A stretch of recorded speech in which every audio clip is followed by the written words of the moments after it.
This is episode 2 of the OPL Breakdown. My name is Scott Windows Monkey, and I'm your host.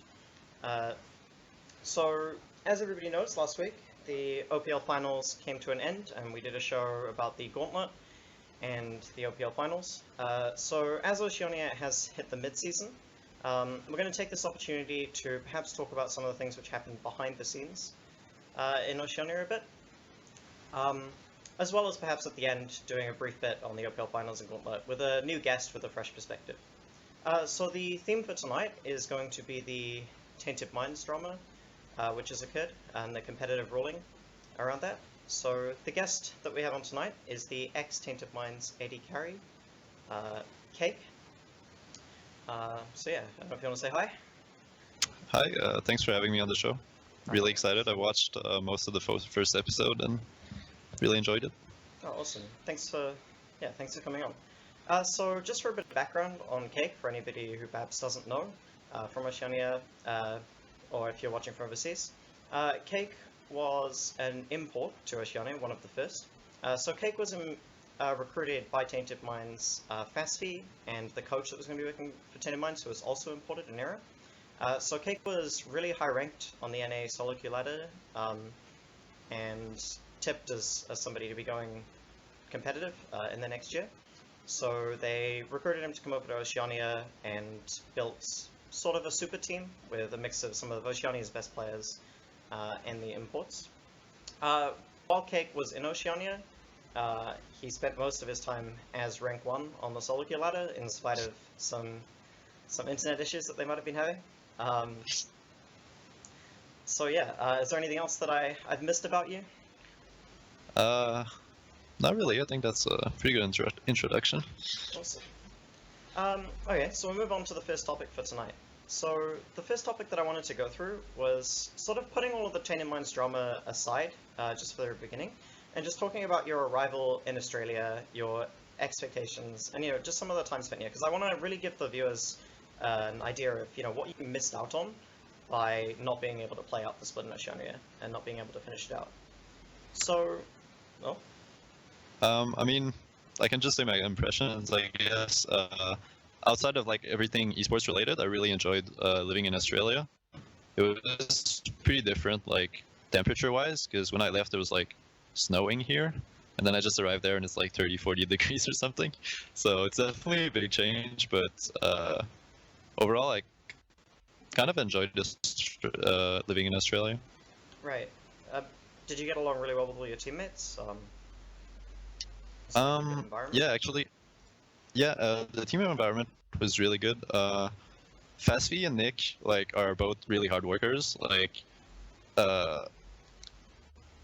When you can because I have experience with any managers and North American managers, there's a bunch of them that are getting paid for basically doing nothing, and seeing Fasfi do all this work and literally do everything that's needed for the players, that was really cool to have a manager and that's been working so hard.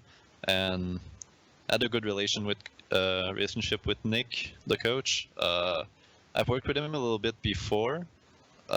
He's watched me scrim a few times with Shorter Race in NA. But yeah, I just enjoyed working with him in general. In terms of the players, we really got along really well, everyone.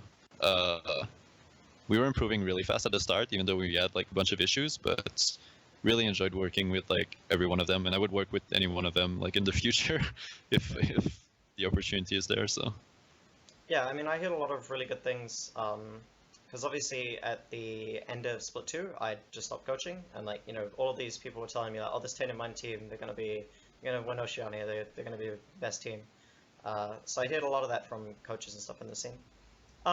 So actually, talking about how well you guys were doing at the start, and obviously, you're doing really well in solo queue, rank 1. What do you think the expectations for the split would have been?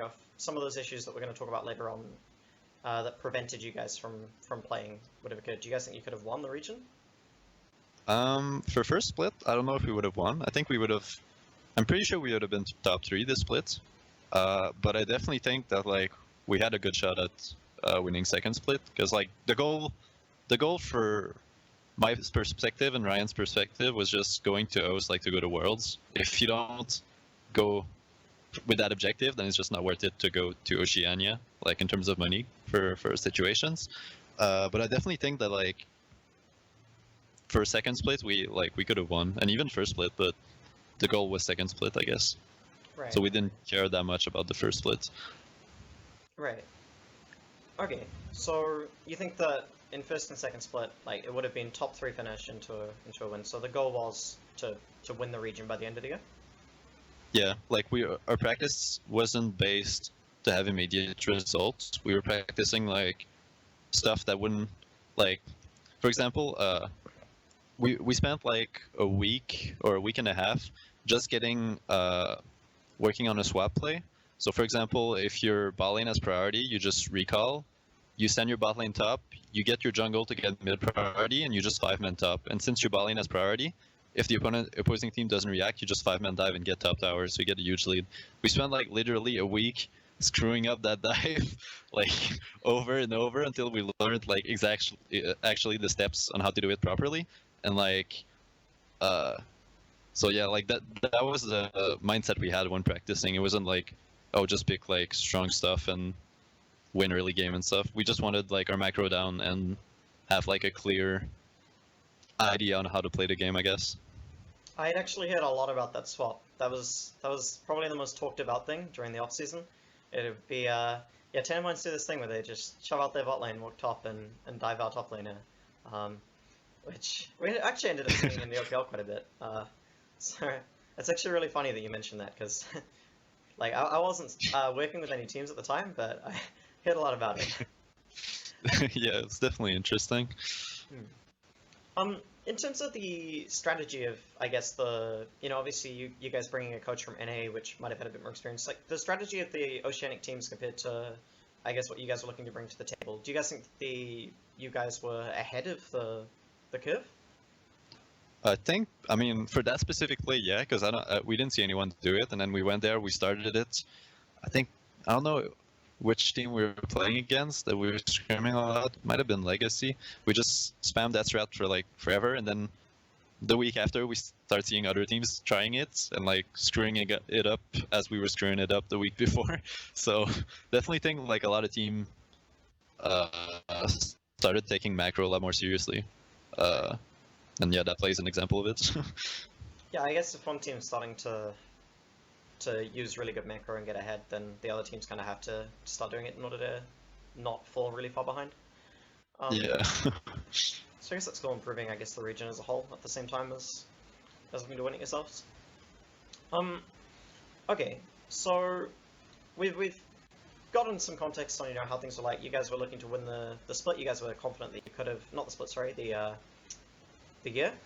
You guys were looking to do really well in the first split, and you guys were feeling good about that. So I think that we should probably move on to why that didn't occur, which is some issues that occurred with the Tainted Minds organization. So I'm just going to start off by going over the ruling that Riot actually released on this. So I think that the issues that occurred in this ruling, both sides can agree happened, right? Like, you can agree they happened. You might not agree with the punishment, but they definitely happened. Yeah. So Riot fined Tainted Minds 7,000 Australian dollars, which is about 5,300 American dollars. So they were fined $5,000 for failures to make payments to players on time. This is really good from Riot Oceania. Like, they've always been really harsh on teams that don't pay their players. So I think that, regardless of anything else that occurred, like, it was important that this was punished.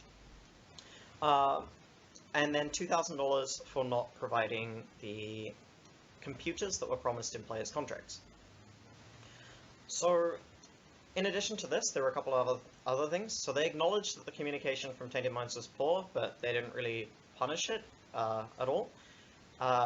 They also ruled out a conflict of interest. So Riot investigated Riot Oceania and determined that there was no conflict of interest between Riot and Tainted Minds. And the final thing that they acknowledged was that Tainted Minds was trying to solve the issues. So even if they weren't succeeding, they got points for trying. So the first question I want to ask, I already know the answer, but just for anybody that perhaps doesn't have the context in the situation, Were you happy with this ruling? Do you think that the punishment was justified? Clearly not happy with the ruling. I think like if this happened in any bigger region, like even in Challenger scene in NA, if this thing happened, the team would be auto-kicked and probably banned for a year or two. Like Challenger scene in NA is shady. Like still, there's a lot of like mispayments and stuff like that that happens often, but that's just like I don't know what happened in OS was just another level. So kind of I don't know. It just feels like I understand Riot's like how can I say it? I understand Riot like needs to or like wants doesn't want to scare off the investors, but I don't know. I just think it's just extremely unfair for the players, I guess. Right. Um, okay, so talking about how unfair it was and how unhappy you were, uh, I guess I just want to ask you, what are the main issues for you that you think went unaddressed in this ruling or should have been punished for? I know obviously one thing that you've been talking a lot about is the fact that they never paid fast fee uh, for some things, but I guess what are the other main issues for you which are good? Well, yeah, wasn't that many issues that weren't addressed in the ruling. Like they addressed, like I don't agree with pretty much half the ruling or like what was said in half the ruling, but at least they addressed the issue. The issues that were not addressed was fast fee not getting paid. It was us asking for buyouts because in early January we asked for buyouts because we we were looking at maybe just like we wanted to know our options, I guess. Like if we wanted to buy ourselves out and like there's an NA team looking for a player or something, then like we need to have our buyout to make clear decisions, I guess. And we actually never got our buyout until a week after we terminated our contracts. So like we had no way of buying ourselves out, but within the player's contract to Riot, it was said that we could like ask for a buyout and receive it. So that not being addressed, I think, is pretty big. And was there anything else? I think that's the two like main issues, I guess. Right. So in terms of the buyout not being addressed, is that something which falls into that whole poor communication, or was it something which you think that the organization did on purpose, withholding it from you? The organization did it on purpose because when we asked for buyouts, 3 days after they answered that it was 25,000 US, which literally does not make sense because within our contracts, our buyouts couldn't be bigger than the amounts in our contract, the value of the contract, I guess. And our contracts wasn't like that much. So we asked again, like I think I replied twice afterwards and they never got back to me up until I terminated my contract. And then TM is just trying to save their face to Riot and they say, oh, there are your buyouts or whatever. And they think it was 10K buyouts or something. But yeah, for I'd say probably 40 to 45 days, we couldn't buy ourselves out. And that was breaking another clause of my contract. So Right. yeah, and Riot was even aware of it because before the mediation meeting, I mean, the whole reason that there even was a mediation meeting was because I listed the points in my contract that were not respected to Riot, and then they proceeded to having mediation. Because even when our coach contacted them like 2 weeks beforehand, they said that like it didn't matter, he was just a coach or whatever. So yeah, so they knew that like I hadn't received the buyout from early January to like February when I terminated my contract, and that literally broke my contract. Uh, it's pretty clear in my contract that if I don't receive a buyout in 30 days, then I'm in material breach and I can terminate. So Riot knowing that and yeah, not doing anything or not addressing the issue, I think is pretty big because players should be free to pursue opportunities through a buyout. Right. Yeah. Definitely. Um, in fact, I thought that most of the buyouts for contracts were sort of pretty clear number in the contract. So I Yeah, there are a few that are written in the contract, and other ones that are like, for example, based on how long you've been on in the team, or like what it costs, like what would be the cost to replace you, or things like that. But on my contract, I guess, like we needed to ask for the buyout to know the exact value, because without the exact value, we can't buy ourselves out. do you think that's a bit of a misunderstanding from Tainted Minds as well on their own contract that they didn't know? Because you know how you're saying that they gave you a 25K number? which was out of the scope of the contract. Yeah, that was like 100% bad faith because I mean they've threatened to sue us multiple times, and like yeah, that's not how you deal with things, I guess. Yeah. Okay, so I guess looking at some of the issues, I know some of the issues that were talked about while you were in Australia were poor internet. Apparently it was quite hot where you were living. Yeah. Like the conditioning, making it really hard to play. I guess, how do you guys think that this affected your performance throughout the split? So, while Cake was and the team was playing together for the first 4 weeks, they went 2-2, beating Sen and XL5, and losing to Direwolves and Chiefs. So I guess, how much do you think these issues affected that performance? For the first week against X5, I don't think it affected that much. Like the situation was really bad, but still, like we had hopes of things getting better because like they kept telling us deadlines, so we knew, okay, this is gonna be fixed really soon. So we just need to focus, like suck it up, and play. So for X5, like actually our mood was still pretty fine on the team. So we toured them pretty convincingly, and I don't think it had much effect. The week after though, it started going pretty bad because we canceled probably half of our scrims, and internet issues started happening again. So we lost 0-2 to Chiefs, but looking back to it, I don't think we would have won because I don't think the strat that we used was really efficient. But yeah, that week I think could have been just on ourselves not playing good and not prepping well. For the week after though, we had 0 scrims to prepare for Direwolves. I remember I played like maybe 1 solo queue game a day, and that was literally it. Like I couldn't not play solo queue with the packet loss, so pretty much like most of the people were either watching VODs or playing Steam games or stupid shit like that. So for the third weeks, like the O2 versus Direwolves was literally like 0 practice.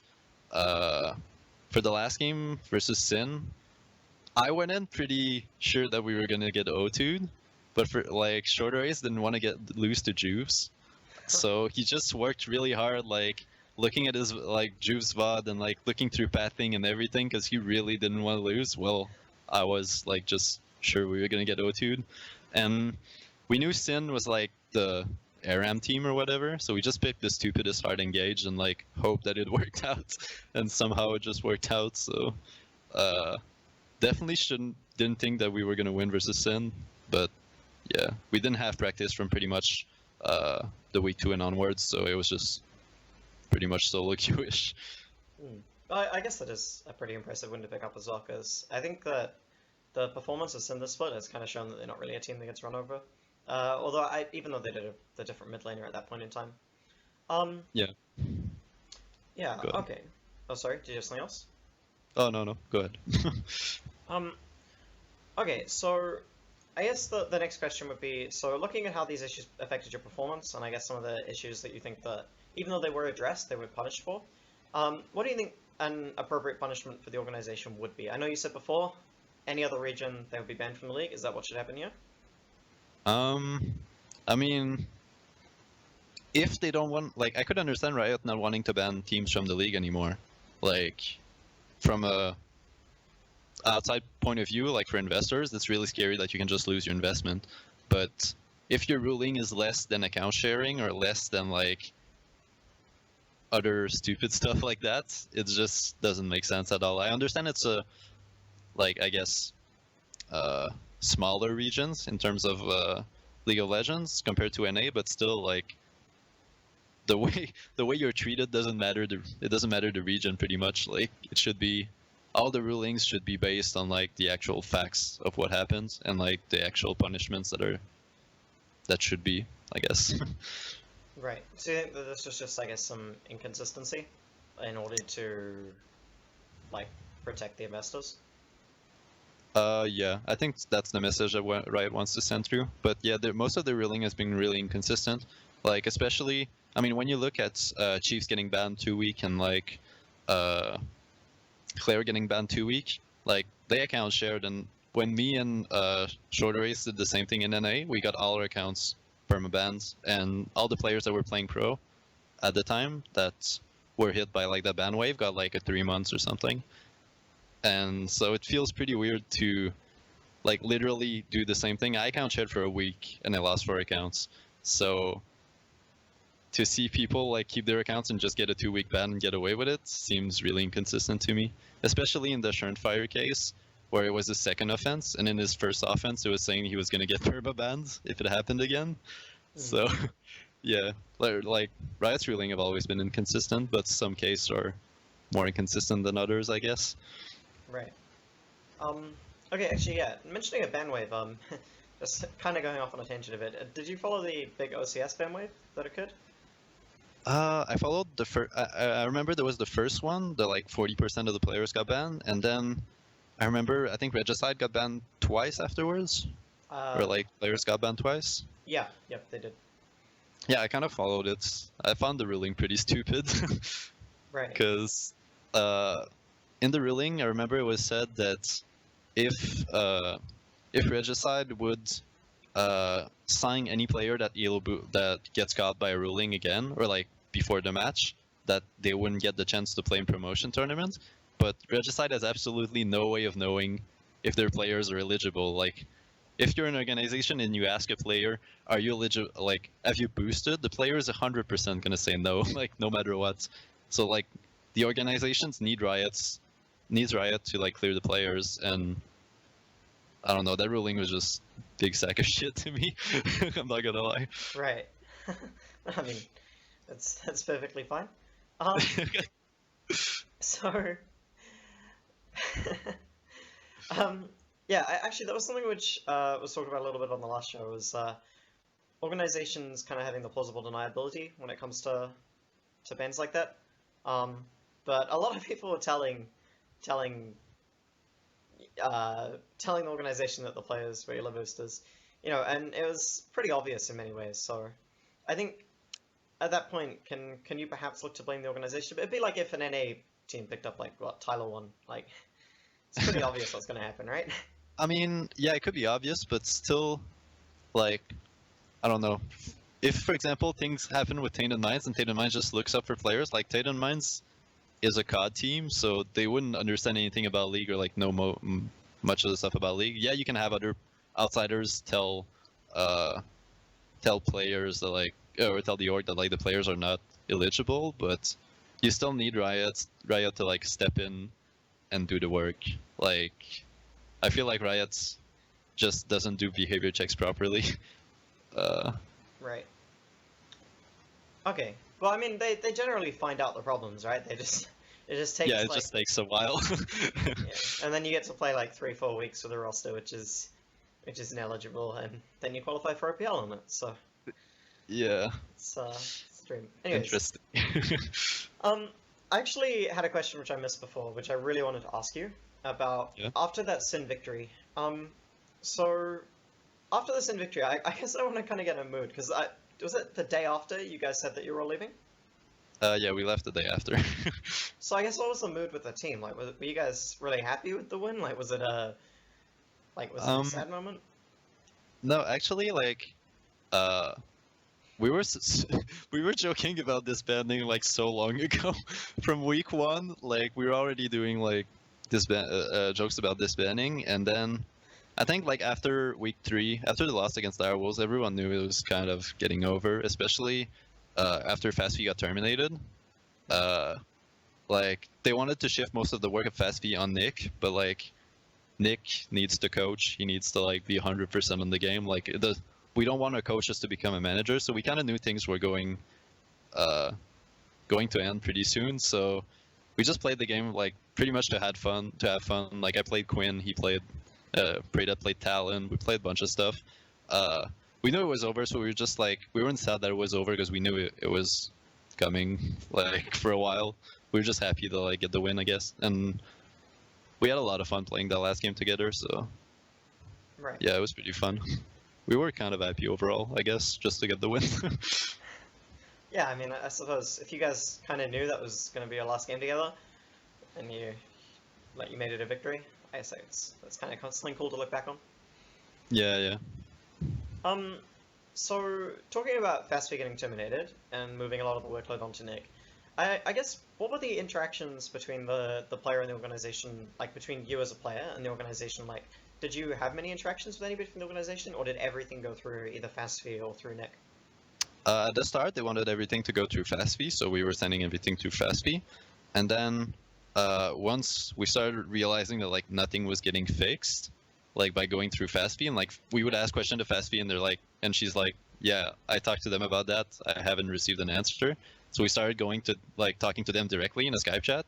And I remember one instance where we're like asking when are the computers coming. Like we were playing in at the net cafe like every day, and like for 4 days there's like, excuse me, for 4 days straight like no one's answering in the Skype chat. So like there's, I don't know, there was 4 or 5 TM employees and none of them like even gave a shit about answering if computers were coming soon. So communication was like clearly not there on the other side. We didn't feel like we were heard or anything. So other than that, yeah, like after we started going back to like FastV, because she was, I guess she dealt with stuff better than us, and like we wouldn't even get an answer when we contact Tainted Minds directly. So, or we would get like a deadline that wasn't met. So, yeah, I guess there wasn't much communication on their part. So whichever way we went through, it didn't work. Right.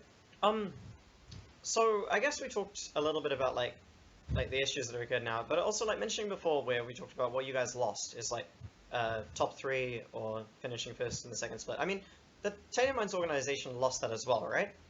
Like Yeah. they lost a team which is going to finish first. So I guess like did they just not care about their OPL team, or what do you think the reason for just not fixing the issues was? Like, is it laziness or?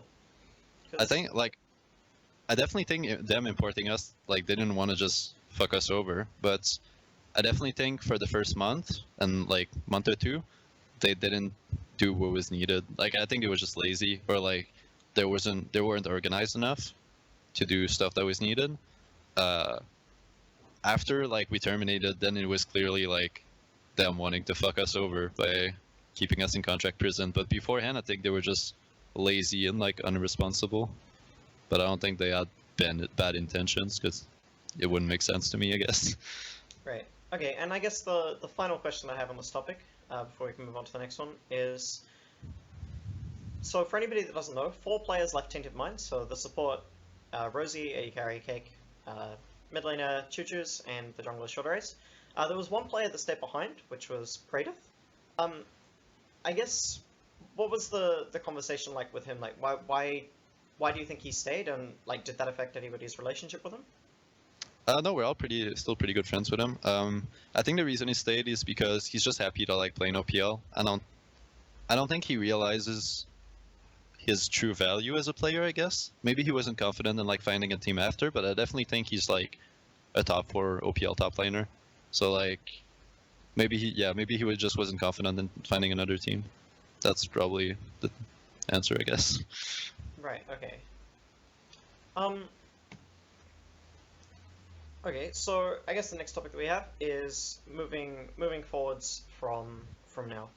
So the first one will be about Tainted Minds, and then we can talk about you personally as a player. So what actions are you going to be taking? Like, if you're going to continue to take any, in addition to, you know, the Twitlongers and, you know, being quite vocal on social media about what Tainted Minds has done. What actions are you going to take to hold them accountable for some of the punishments which you think weren't rightly handed out to them?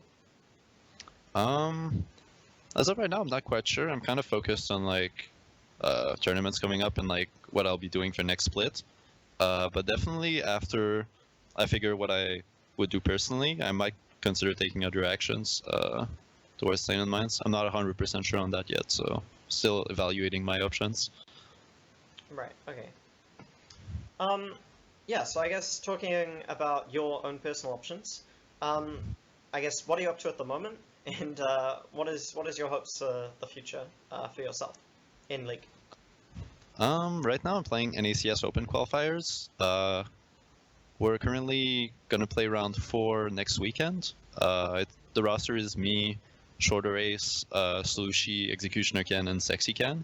So we've been playing for not so long, so we're still getting used to playing with each other, but hopefully we can make it through. I know most of the players on that team have tryouts for either NACS or LCS or anything else ongoing. So we're not sure even if we make it in if we would stick together. But right now we're pretty much just focused on like getting good as a team and hopefully winning the tournaments. Right. Do you think you personally have the, I guess, the skill level to go play any LCS? Yeah, definitely. I mean, my skill level has gone down a lot after going in-house, because for 2 months I pretty much couldn't play the game. So it took me like a while. Like I'm still getting used to getting back to my old level, I guess. I'm still not there yet, but I definitely think if I perform well, I would be good enough to play LCS. I remember, was it last year? I was scrimming with Energy when they had like Impact and Altec and everyone for like 2 weeks. They wanted me to sub in, or 1 week or 2 weeks. They wanted me to sub in, and like I scrimmed for them like a week or something. And like I learned a lot from that week, and I realized that like yeah, I could probably compete with those guys if like I can get good practice and like just a good environment to learn, I guess. So I definitely think I can play LCS. Right. Oh, that's really awesome. Hopefully we'll get to see there. Are you worried about, being so vocal, being constantly on Reddit and everything, so that's going to affect your chances of playing LCS? Right now, no, because I think the way I've dealt with it publicly has been good, and the community like has received like pretty much proof of everything. So right now I'm not worried about it. I'm more worried about Riot not wanting me to play. So, but yeah, I don't think like I've been approached by different NACS and organizations to try out, so I don't think it matters that much. But yeah, definitely like I still would have preferred not going public and like just resolving everything privately, because yeah, it's still not a good thing to go public. Right. Okay. It was something which you did out of, or which you felt you did out of necessity. Yeah, like it was pretty much the only way I would be able to play next split, so had to do it pretty much. Okay. Okay, so I guess that pretty much sums up everything for me about the Tainted Minds situation. So I figured we could spend the next 10-15 minutes talking about the Gauntlet. Have you watched those games? I've watched probably 3/4 of like the total games that have been played, so I have a little bit of idea how the series went. Yeah, it was a pretty interesting gauntlet. Yeah. Well, I guess we can go through that, and we can start that right at the beginning, right? Yep. So did you watch any of Sin versus Avant Garde? Yeah, I watched I think 4 of the games. Yeah. Okay, so what did you think of that series? Like, it was obviously very close. I mean, all of Sin's series incredibly close. Do you think that Sin were the better team? Do they deserve to win? I actually thought AV was gonna win, but I knew that the series was pretty close, because like I think both series that they played during the season were like 2-1s, or no, actually AV won 2-0 and then AV won 2-1 or something. But Yeah. Sin was on an upward trend, and like Ryoma has been playing really well towards the end of the split. So I still thought AV was gonna win, because I think really highly of Sybil. But Juve stepped up like crazy during that series, so yeah, that was an interesting series. I'm happy he went to 5 games. Did you watch the game 5? I think I went to bed because that was like 6 a.m. for me, so I missed the game 5. I think I watched the highlights. I'm not sure. Oh, right. Okay. Yeah, did you know? So you watched the highlights. So you saw the fizz from Flares. Flares? Yeah. Yeah. He finished that game like 16-1 or something.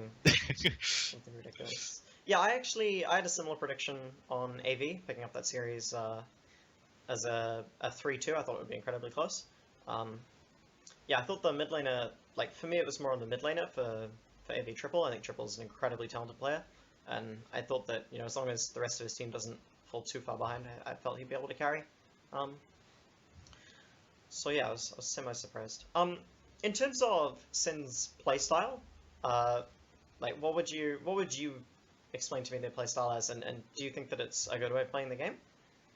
I think their bot lane is a good utility bot lane. Like, I don't think they play well when they play through bot lane, but I really like when FBI is on either Ashe or Varus. I think he does a lot of work for his team, and especially now with Ryoma mid.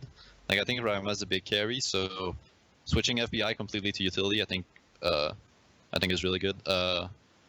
And yeah, Rogue, Zyra, and Thresh are actually pretty good. So I think if you can just leave bot lane on their own and like have Juice focus on top side, like let your bot lane chopped in and have two shoving lanes and like a winning jungle matchup, then you just play off top side and like snowball the hell out of flares and Ryoma.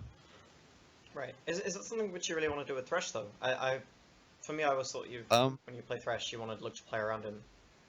Yeah. Like Thresh is the exception, I guess, but it got banned like I guess most of the games. But yeah, I really think they're also really good at ARAMing and just, or even 1-3-1ing or 1-4ing. Like when FBI goes mid, he usually does really well, like pokes people out. Or so I think bot lane utility for Sin is like really important, and that their bot lane's pretty good at it. Right. Okay. So next question I have would be about going on to, I guess, the next series. Because Chiefs lose the series 3-2. They've won the last 4 splits of Oceania. So I guess as a player which kind of came into the Oceanic scene 6 months ago, like, was this a big surprise to you? Like, did you think Chiefs was the best team in the region?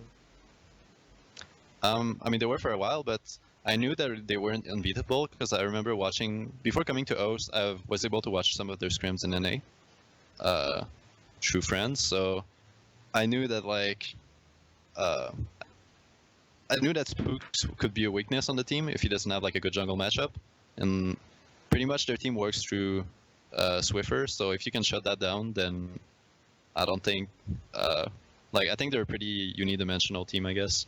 So if one team could abuse that, then I could see the Chiefs losing. So it wasn't that big of a surprise to me that they didn't win the split, I guess. Right. Okay.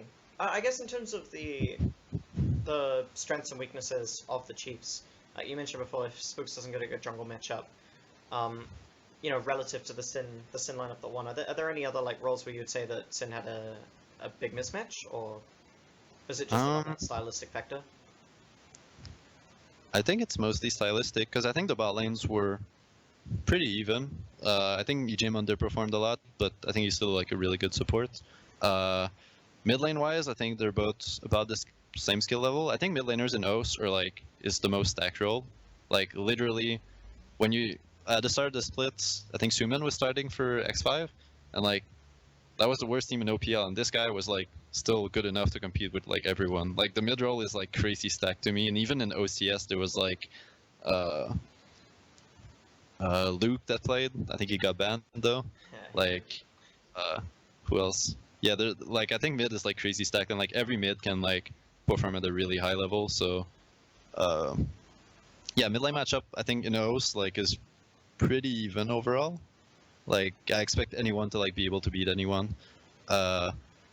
And jungle matchup, it was Juves versus Spooks. Yeah, Juves just, I don't know, he just went Super Saiyan during that gauntlet. It was pretty unreal. And top laner, it's pretty much the opposite. So it's Flares, who's the carry player, versus Swiper, who's the tank. So if you pretty much have the winning jungle matchup, like since mid is even and top is carry oriented, like if you win top side of the map, you pretty much just win the game. Right. Yeah, you mentioned about Juves going really Super Saiyan in the Gauntlet. Like, that man just, like, his playstyle, he just doesn't, like, he doesn't care about his own farm. He just walks around everywhere just ganking everything and like, just starting fights everywhere. And I guess, like, it really suits the, like, for me, looking at the playstyle of Sin going into the Gauntlet, like, whoever's built that team, like, they have a super aggressive jungler, you know, super aggressive top lane, super aggressive mid lane. So, yeah, I guess maybe just some of the teams, or for me, like some of the teams not really used to playing against it, I guess. Yeah.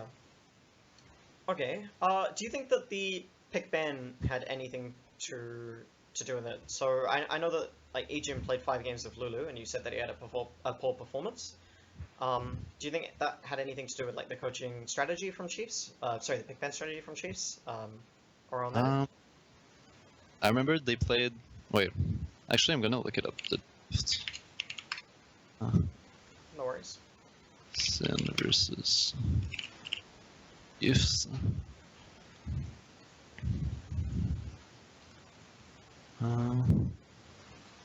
Oh yeah, they picked Lulu 5 times in a row, and I think Ray's played Ezreal like 2 games, if I remember correctly.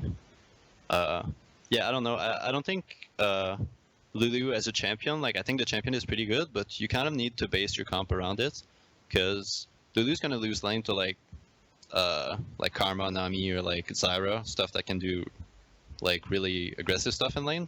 So you need a hyper carry to like justify that, and I don't think Ezreal is like a good thing to pick with. And also you need to.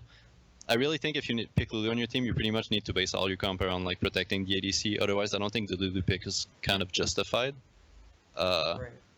So I definitely think like I didn't really like most of Chief's draft because of that, I guess. Right. Do you have the sim ones up there? The what? Do you have the sim drafts up on your screen as well? I closed it. Give me a No second. worries. I was just gonna ask you on the other end, like, what you thought of the sim drafting, like for I guess for that playstyle which you talked a bit about before. Like, do you think that they had good drafts? Yeah, I think Sin was pretty decent. I think they picked Rengar a few times and Juice popped off on it.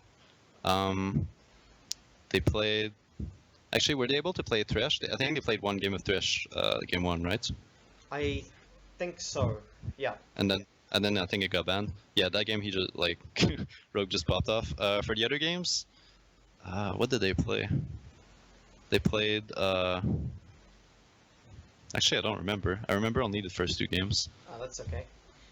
Yeah. Alrighty. Is there anything else you want to say about the Chief series, or should we move on to the next one? No, I think that's it. Okay. So Legacy ended up winning the series against Chiefs 3-2. It was actually a reverse sweep, so Chiefs going 2 up again. I actually thought, oh my god, we have Sin in the finals after game 2, but yeah, Legacy managed to bring it back. I guess the first question I have is, did you watch the first 2 Sin games, and why were they able to go up 2-0? Yeah, actually, yeah, I watched the first games, and like I was pretty surprised because I don't know. I felt like Legacy was just not in it at all. Like they made some pretty uncharacteristic mistakes. I got the word. Yeah, like it didn't feel like Legacy to me at all the first 2 games, so I'm really not sure what happened. Right. Okay. Yeah. No, I think part of it when I was watching it was like Sin's like incredible aggressive style. Like apparently in the room at OPL they just like scream. They're like the loudest team by far. Apparently like, they're constantly like hyped up. Like you see Juves after the game and he's like high fiving everyone. He's like super hyped up. So I wonder if maybe it was just because of Sin had already played 2 days of games, so they were like really in the mood. And I wonder if Legacy was just not like for the start of the series just not really in it. Didn't hit their heads in the game. Yeah, that might be it. Cause like, yeah, when you play so much on like the same patch, you get used to it. Like that's days of practice that like on stage that Legacy didn't have. So I think it was pretty big. Like you have the momentum, and you're pretty much in like if you already win 2 series as Sin, like you're like fuck it, like nothing bad can happen. You're pretty much just rolling on your victories, and like you're not afraid to lose if you already like reverse swept, I guess. So you just play, and like you don't have limits pretty much. You do what you never back off on a call or stuff like that.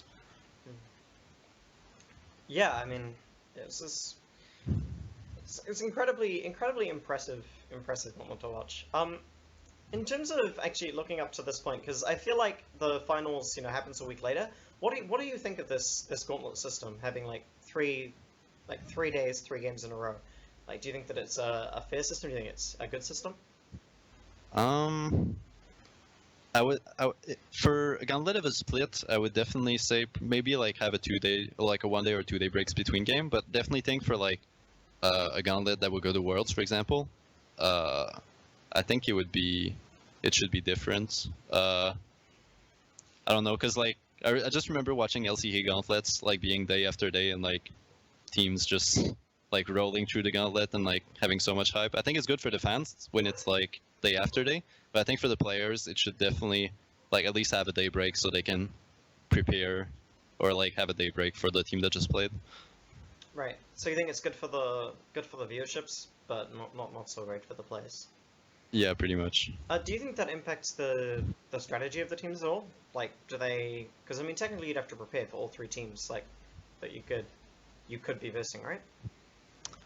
Yeah, but definitely gives you, for example, if you watch a team play and then you have a day break, then you have a day of scrim to like adapt to the strategy that was uh, that you saw from the other team. So you can test new picks, new counter picks during that day, and like try other stuff out.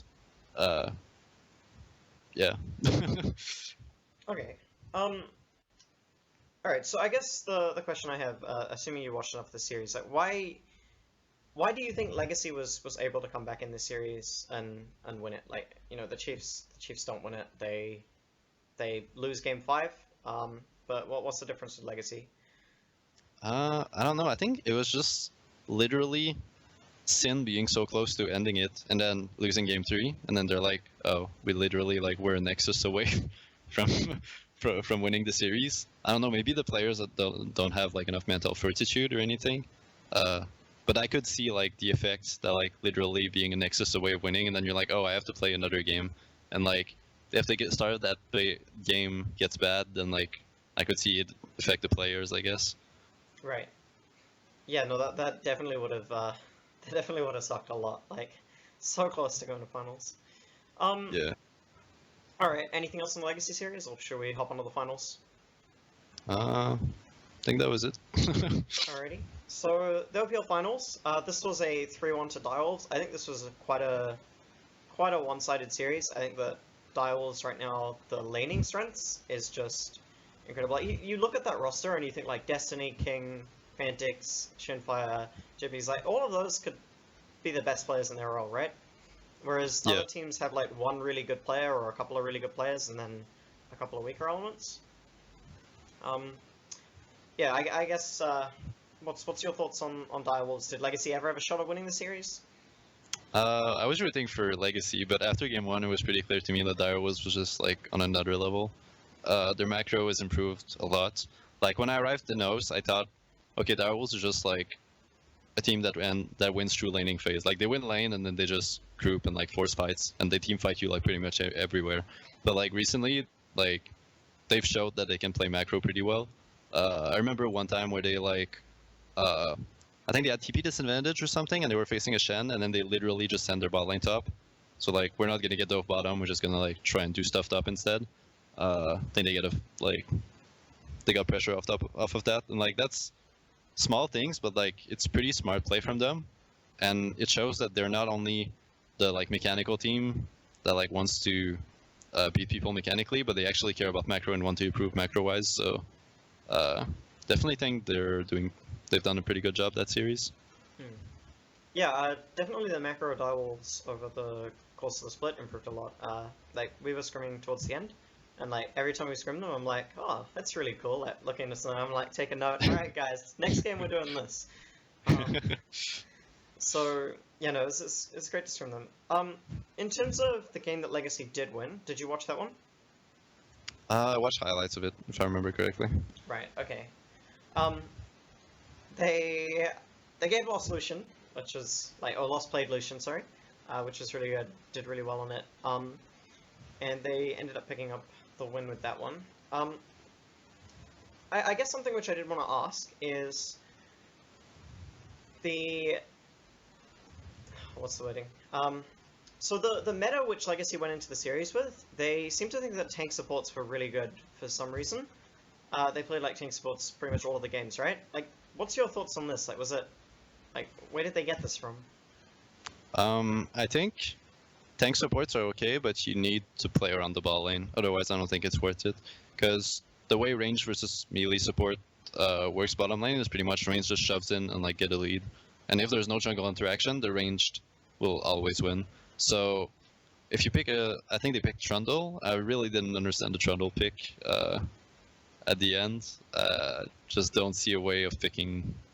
Don't see a reason. I think did they match it with Lucian, or was it another AD? Uh,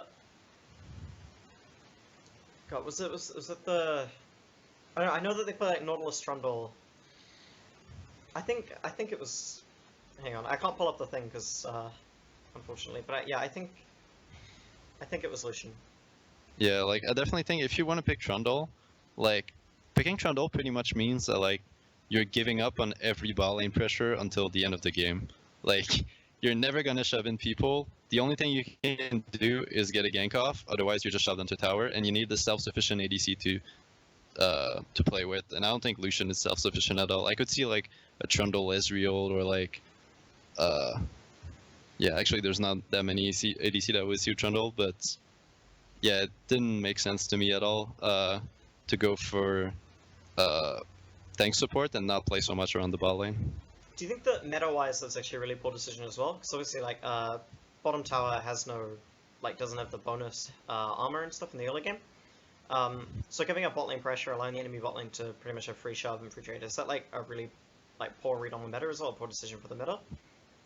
I think it's fine if you have a mid and a jungler that can dive top, or like a situation where you can dive top, because you pretty much like leave bot lane, and like bot lane knows they're gonna dive, they just self-sufficient, ward behind, and like leave the tower, while your mid laner and your jungler makes a dive top and looks for first tower top after like I think it's 5 minutes.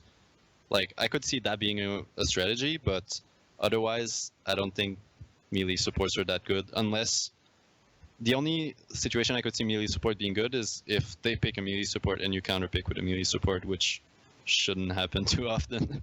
So, Right. so if for example, like I don't know, they pick like Braum or something, and you want to like counter pick with like a Tom Kench or something, then I could see it. But if the enemy team doesn't pick tank support, unless you have like a specific matchup in lane that you want to camp, I don't think it's worth it at all. Right, okay. So pick melee supports if there's a melee support counter. Okay, so we talked about the direwolves having really strong laning phases, talked about having good macro. How are they going to do at MSI? The MSI groups were released today. I believe they got like Japan, Brazil, and I can't remember the other team that they had, which looks like kind of a strong group. Do you think that they have much of a shot at MSI? I definitely think in like the qualifier, out of the 8 teams, I definitely think they can make top 3. I don't know if they're gonna win. I don't know. I have a feeling that Lion is a pretty strong team, because most of the time in NA when you don't have Challenger Scrim or LCS Scrims, you pretty much scrim LAN teams. And like, I think CI is a really, really strong player, so I think Lion would win, but I definitely think that like Direwolves can do a really good showing. They definitely have a shot of like going to MSI, and like, oh well, the real MSI, I guess, because there's 2 MSIs now. Yeah. No more wildcards. Yeah. But they just put all the wildcards in their own tournament anyways. Yeah, but yeah, I would hope to see them do well. I really think that like they're a strong team right now. In terms of like talking about the strengths as players individually in Oceania, does that sort of translate overseas, or are the wildcard teams going to have, like, you know, obviously the wildcard teams being the best players from all of the regions, is that going to be an advantage for them there, or? I don't know much about like the style of like pretty much all the team going there. It's pretty much going to be a clash of like everyone goes in with like their own meta, because certain picks are prioritized in certain region, and like in other regions that pick is not played at all. So I feel like adapting is going to be really important for the Direwolves. If they can figure out like, or like, if they can just figure out which picks work for them, like I definitely think they have the mechanics and like the macro play to like go really far in that tournament. Right, okay. Alright, that's really good. Is there anything else that we want to talk about? I think that's probably coming up to about it, right? Yeah. Alright, That's pretty much it.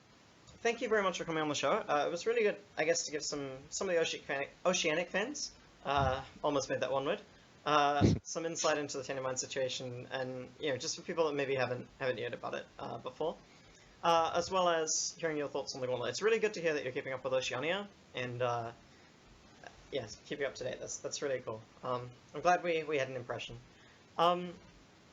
Anyways, I think that we'll probably finish that up there. If you guys want to subscribe to the channel or like the video, that'd be really cool if you're still watching.